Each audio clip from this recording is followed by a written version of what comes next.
Alrighty guys, today we're going to put a little bit of weed and feed on the yard. Anyway, some things, prerequisites, things you should do before you weed and feed. One, make sure your water is, or your yard is watered pretty good.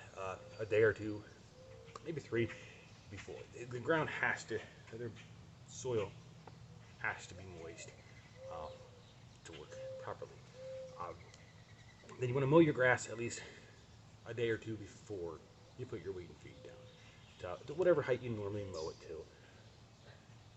Did both of those. It stormed pretty good the other day. Ground is almost sopping.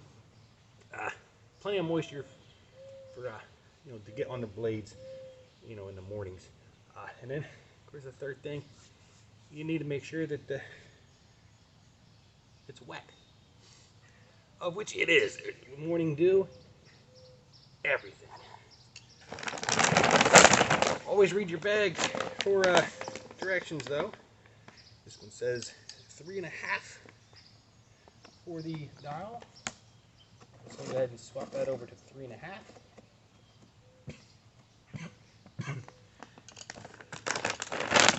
Now we'll get started. Some people say not to do that on the yard. I didn't spill any.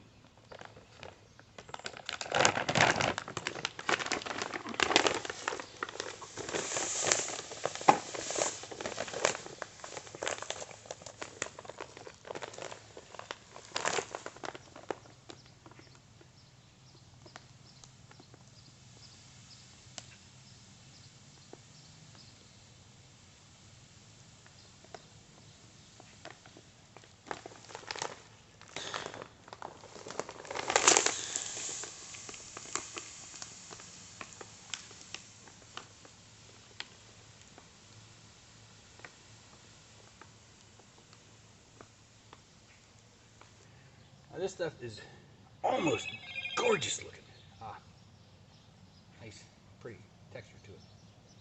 But I'm going to pull it away from the back here a little bit just to, so we don't accidentally spill any when we start. Overfilled it a little bit. It's fine. Now with the dial set in, we're just going to go over the yard. This right here should be enough for the full yard.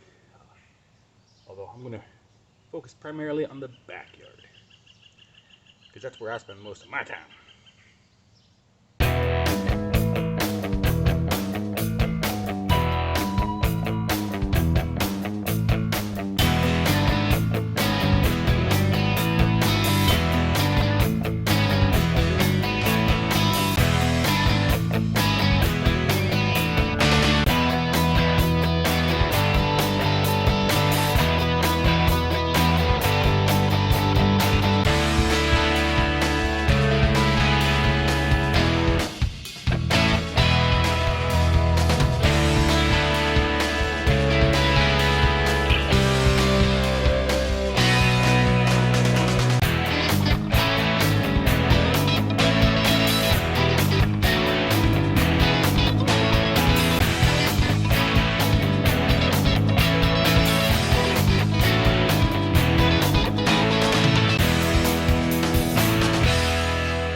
Alrighty guys, and this is what you're looking for here, is you want these little granules, oops, where's my finger pointing, to be right here on the leaves. You can see that leaf right there has several granules right on it.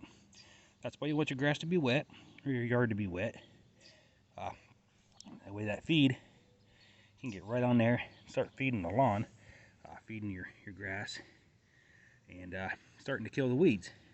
And you can tell she's pretty sticky all the way around here. I mean, there's plenty of granules everywhere. That said, there's plenty of granules on my shoes. So when you're doing this, wear outdoor shoes. You don't really want this stuff to get in the house around the kids and pets.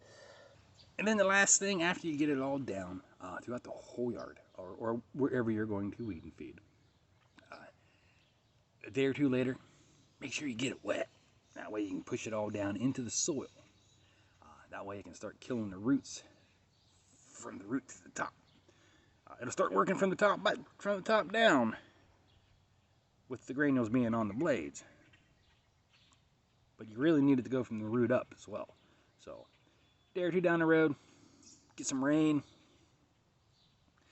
or water the lawn, get that stuff off the blades, get it into the soil, get it diluted and dissolved, get it down there, get it working on them roots, and we'll be good to go. Some of this will, actually a lot of this will brown up. I have neglected this yard for years. Lots and lots of weeds. We'll get this under control though, and